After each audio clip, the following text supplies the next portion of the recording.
listening to Wrestling Wrap on FreeFM, ArrowFM, and MP. As always, I'm Grady, and live on Skype we got Josh. Hey. This is our last episode before WrestleMania.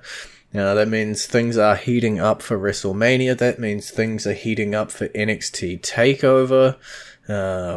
Bits and pieces. We're going to be jumping around the show, but firstly, we've been following Sami Zayn for a while, and he's got his best friend back now. Yeah. It was a beautifully told story throughout SmackDown. Cody Rhodes tried his best to mediate them together, and failing miserably. The little shot at the end, after the commercial break of Kevin Owens leaving, but seemingly longing for his best friend back as he left. Pure great. And then the ending, with everything with between the Jay and Sami, leading to the moment we had been waiting for 3 months. They hugged it out and made up. It always ends in people hugging it out, doesn't it? Yeah. Yeah, I feel like, as you say, this has been so wonderfully built. It's not Sami Zayn winning the WWE Championship, but it is still him being featured so well. Kevin Owens always gets himself a nice spot for WrestleMania. Always puts on a banger. The Usos, one of the best tag teams, full stop. I was going to say of our generation, but I'm going to just put a full stop at the end of that sentence. The appropriate word is ever. Yeah, I mean, everything's put together here so nicely. I feel like this has to be the night one main event. I see a lot of debates about this. Yeah, you put anything else behind this, and it's going to suffer just because I think this match, story, and everything has just been told so well that it will just kill anything else you put behind it. So I think it's got to be the night one main event. Yes, that means that neither main event nights will be main evented by the women. But I think because of the whole storyline of the overall storyline with the bloodline and stuff, and the importance that storyline has had in the last 2 years, I think you have to go this route. Yeah, it's a hard one, right? Because obviously our night 2 main event, locked and loaded, isn't changing. Full stop, it's happening. And then, yeah, you look at what you got, and if you're looking at which storyline is the hottest, which storyline's been built the most, which one's really got those legs, it is Owens and Zayn versus the Usos. You obviously have the other Royal Rumble winner, Rhea Ripley versus Charlotte, which, to be honest, has very minimal steam behind it at this point. If anything, it's just another reason to have Dominic on SmackDown antagonizing his dad.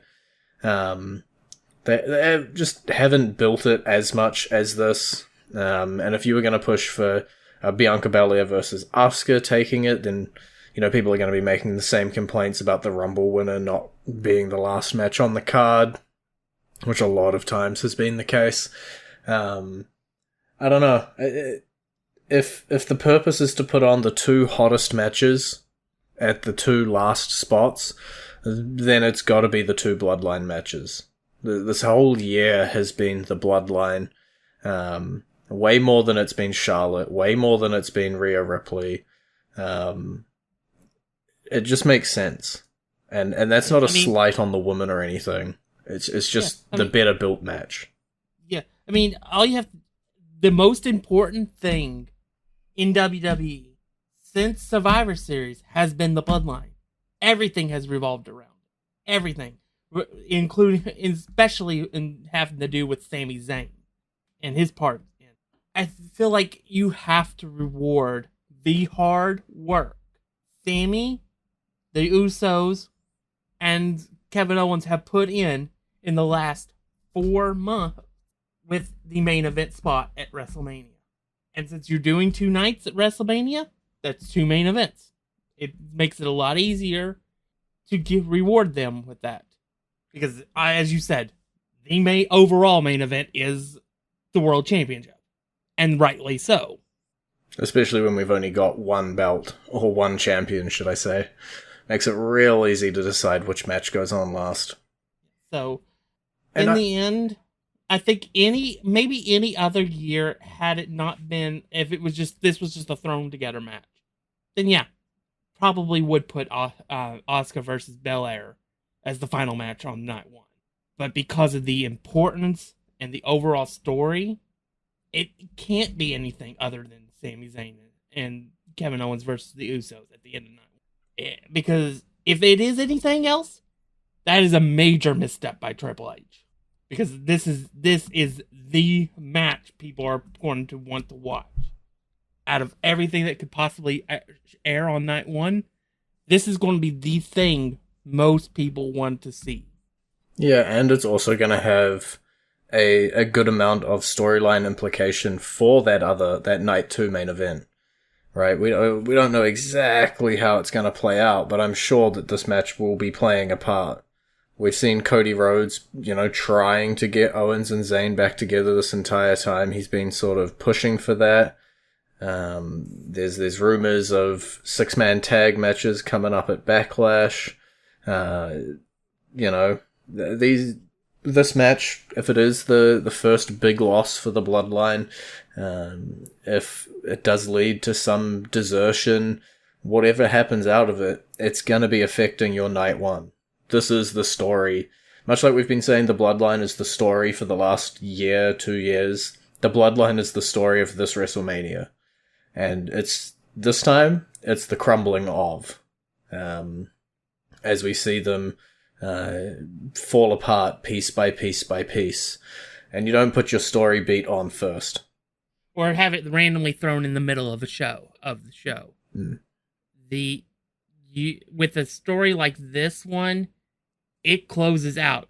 Sami Zayn and Kevin Owens holding the tag titles at the end of the night is going to be an amazing visual as the show ends. Mm-hmm.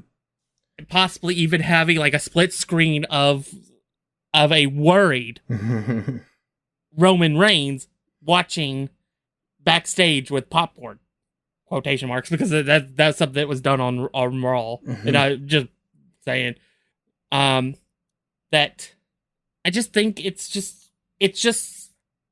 perfectly been built, everything for this moment, for this WrestleMania.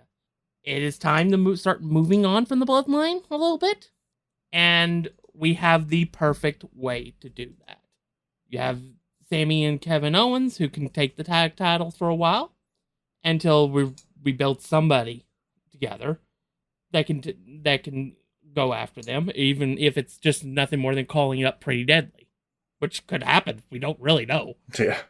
Because that's what the beauty of the week after WrestleMania is. We get a bunch of call-ups.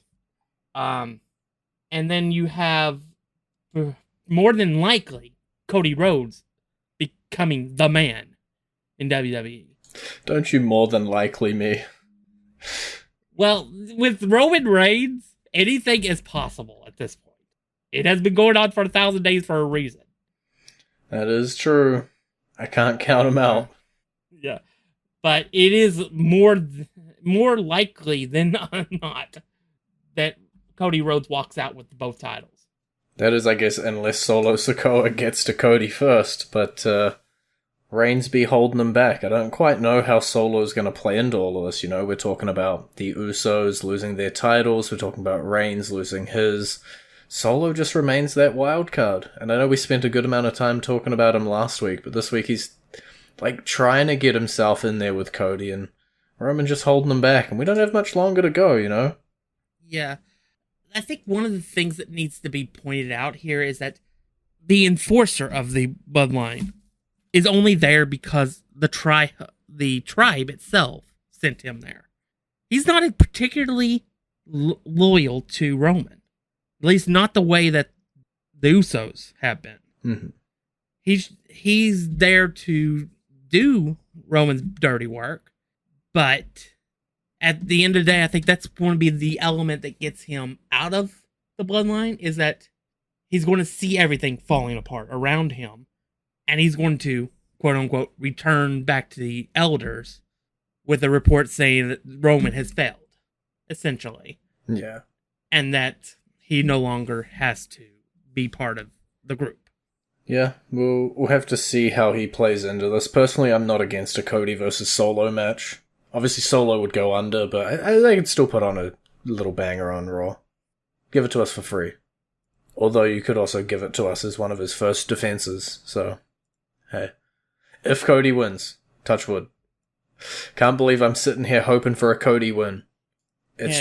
Imagine 7 years ago when Cody left WWE as Stardust. We would be talking about a extremely likely WWE Championship reign for Cody. Look, I'm not sitting here because I'm like a massive Cody fan wanting Cody to win this. It's just the more satisfying story. Because if Reigns wins at WrestleMania, what do you do? You've just got nothing. This is your shot. You gotta take it. And so, like, if Roman wins, I'm not gonna be, sitting there rioting. I'm more just gonna be sitting there so confused where we go from here. But... I will absolutely be the same way. I think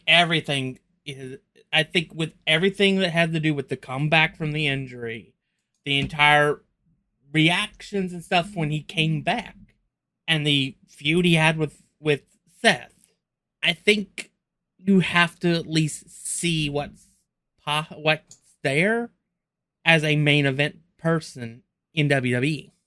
And then we can see where we go from there. But it's definitely a case where we have to do what we got to do here or get off the pot, basically. Yeah. Alrighty, well, we are roughly halfway through the show, and that means it is time for our entrance theme. Josh gave us some spoilers last week, so this shouldn't be any surprise to anybody who listened to last week, but I'll still introduce it because you're going to be listening to Finn Balor's entrance theme.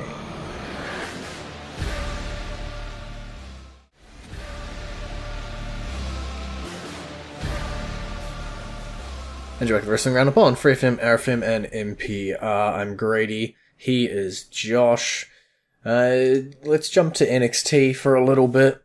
We got so many multi-person matches coming up. It feels like, I think, all of Stand and Deliver, except for maybe the NXT Championship, there's a couple others, like Gargano, Waller, are just multi-man out the wazoo matches here.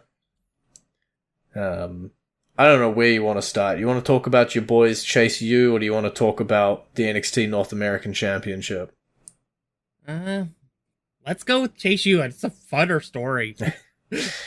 So, Chase U, 8-person tag team match. We're going to get Ava Raine making her in-ring debut. 3 men, 1 woman on each team. And you might be asking, well, isn't Chase U only got 2 men?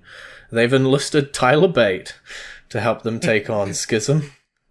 Who's apparently a scholar that we didn't even know about. Yep. I think this will be a fun match. Chase U has been over like Rover the entire time. So I'm excited. I'm a little concerned that they may pull the obvious bullet here and turn your boy Duke against our boy Ace and Andre. But it's also possible that could be a swerve, and another member of the face team is what cost them this match. Because we also have to acknowledge that Chase U's University is on the line here. Yeah. Winner gains control of Chase University as a whole. Now, storyline-wise, like, we rewind it back. We think about what Schism is, with what they want to call themselves. They're like this creepy cult. They've recruited people into their, like, way of thinking, and all of this. Does a cult having control of a university, not just as a concept, that's pretty spooky. Especially when you see, at the events with Chase U, there are other people in the school when they do segments. There are people up in the stands for a whole section cheering for Chase U. To see Chase U slowly just be corrupted as an entity to following Schism. That'd be pretty cool of a visual.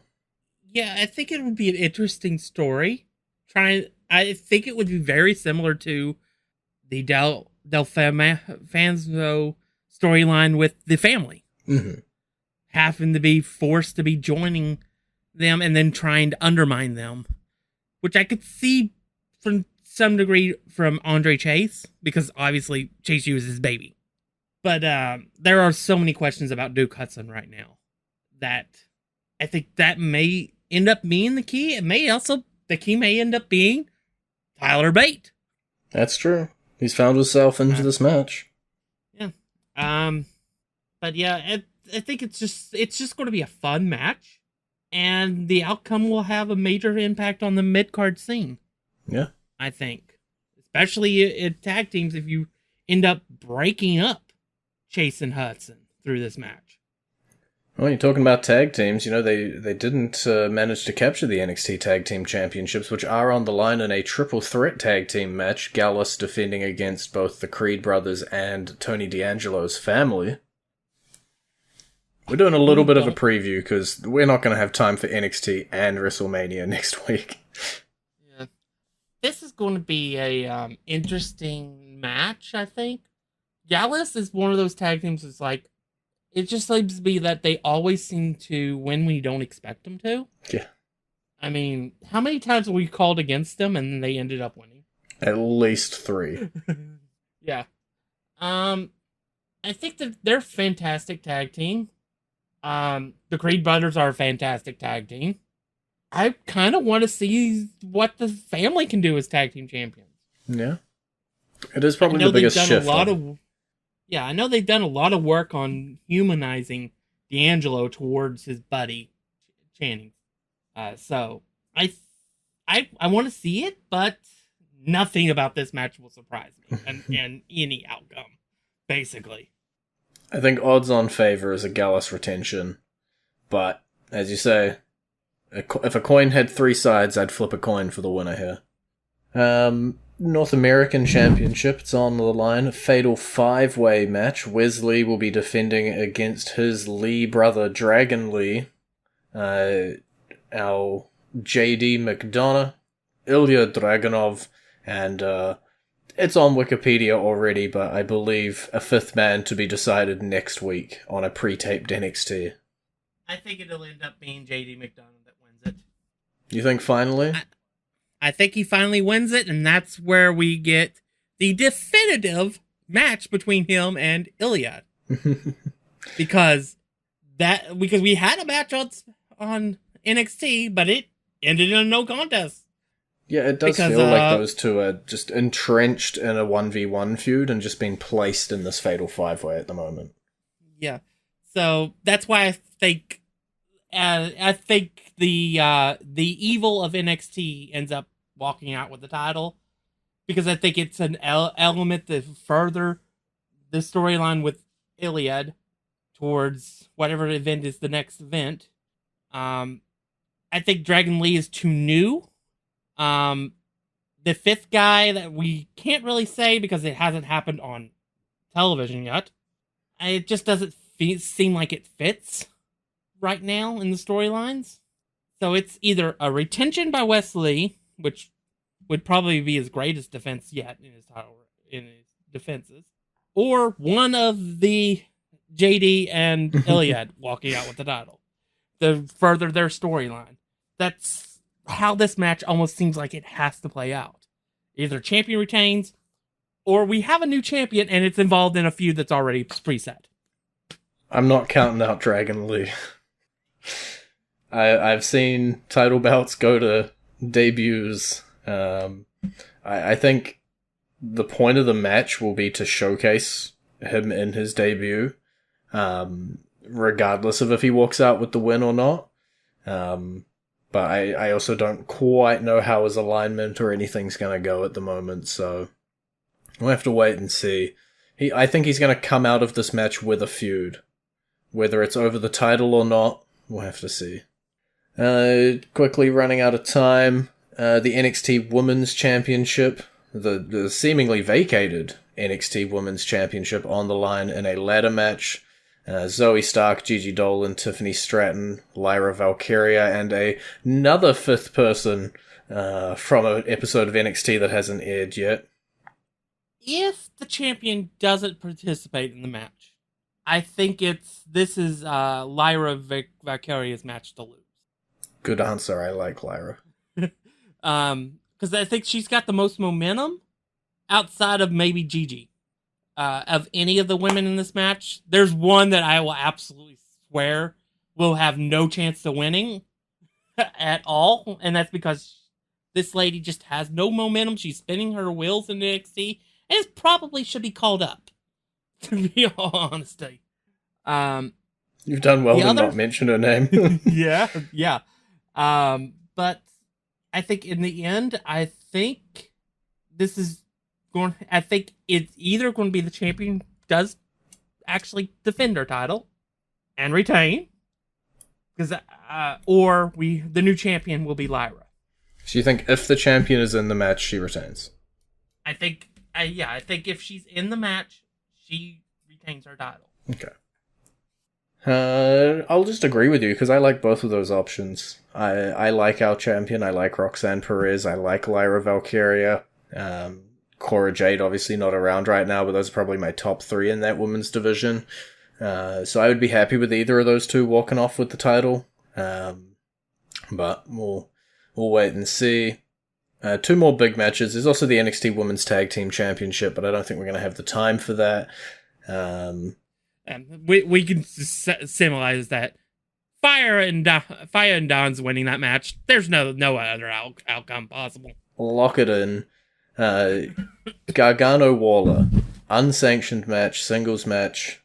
These two gonna beat the ever-loving poop out of each other. In classic Johnny NXT style, and Grayson Waller wins.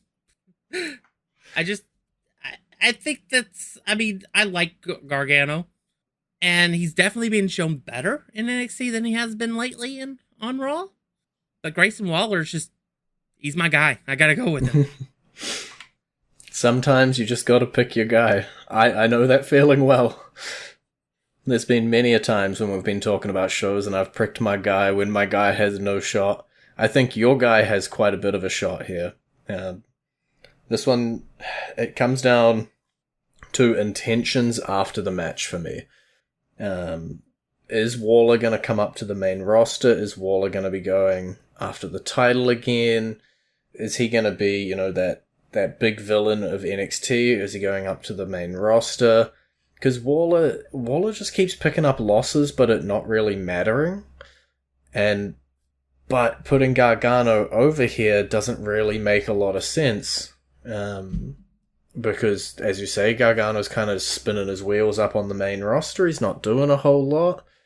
And so, yeah, this one's a little more confusing unless the Shawn Michaels aspect does actually come into play here. Because that is what this feud is, Waller versus Michaels. Gargano is just that proxy to show up at Stand and Deliver. But yeah, I don't know. I don't know on this one. I just got weird feelings in the back of my head about both guys. I just can't put it down on who I think's going to win that one. And I can completely see your point. And honestly, being Triple H and stuff, I could see him putting Gargano over. I could see it happen. I just think it'd be more interesting to have a cocky Grayson Waller winning this match. I don't disagree. We've got about a minute left, but luckily I think we're going to be in agreement for this NXT Championship. Bron Breakker, Carmelo Hayes. It is the end. I agree with you on that. I think this will also be a contender for match of the weekend. Yeah. I don't think it will be the match of the weekend, but I think it'll be one of those matches people will think of overall from the entire weekend. I think both these guys are incredibly talented. And I think this is Carmelo Hayes' moment in the sun. He takes the reins, and we see Bron Breakker on Raw the next night, on Monday night, or SmackDown on Tuesday night. Yeah. That That's the obvious outcome, right? So, a lot of time when it comes to pro wrestling, the obvious outcome is the outcome that ends up happening. Because people don't swerve for the sake of swerving. Carmelo's been built up and built up. Just do it. Yeah, and about 90% of the time, it's the right move anyway. That's true. Alrighty, well, that is pretty much the end of the show this week, because we've run out of time. It's been great talking to you. Bye-bye. You can visit our Facebook page, facebook.com/WrestlingRND Up, or our Twitter page, twitter.com/WrestlingRND Up, or our YouTube page, youtube.com/WrestlingRND Up. And we will catch you next week with our preview of both nights of WrestleMania 39.